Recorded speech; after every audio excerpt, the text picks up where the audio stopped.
Assalamualaikum warahmatullahi wabarakatuh. Di sini saya akan menjelaskan tentang teori Spratly.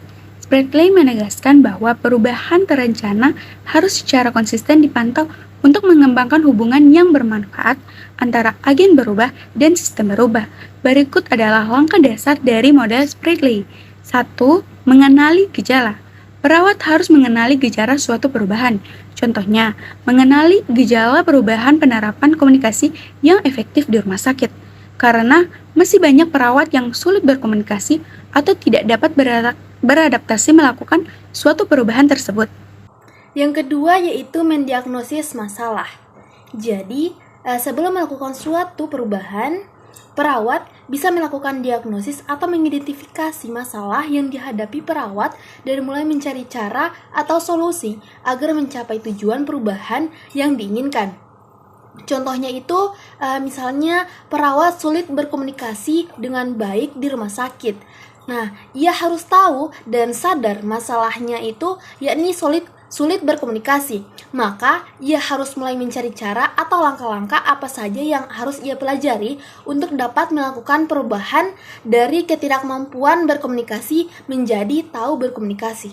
Menganalisis jalan keluar. Setelah kita mengidentifikasi masalah, kita harus menganalisis jalan keluar dan masalah yang akan terjadi untuk mencapai suatu perubahan pada seorang perawat yang kurang kompeten dalam berkomunikasi dengan pasien. Yang keempat, memilih perubahan. Seorang perawat sudah siap untuk melakukan perubahan dengan keinginan mau belajar untuk berkomunikasi dengan baik pada pasien. 5. Merencanakan perubahan. Menentukan apa yang ingin dicapai oleh seorang perawat untuk berubah agar menjadi mahir dalam berkomunikasi. Teori Spratly yaitu melaksanakan perubahan. Melaksanakan perubahan seorang perawat merupakan perubahan dalam berkomunikasi dengan pasien. Seorang perawat telah melaksanakan perubahan dengan baik kepada pasien. Berikut poin ketujuh yaitu mengevaluasi perubahan.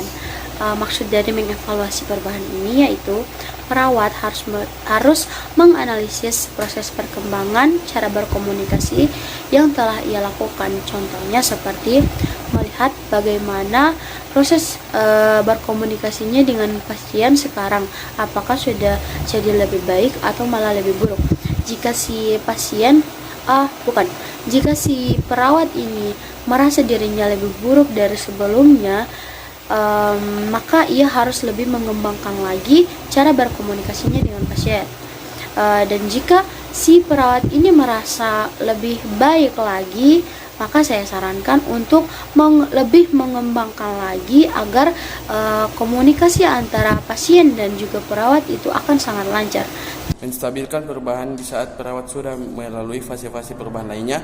Di saat inilah perawat tersebut harus menstabilkan cara ia berkomunikasi dengan pasien. Perawat tidak boleh goyah dalam mengembangkan cara berkomunikasinya.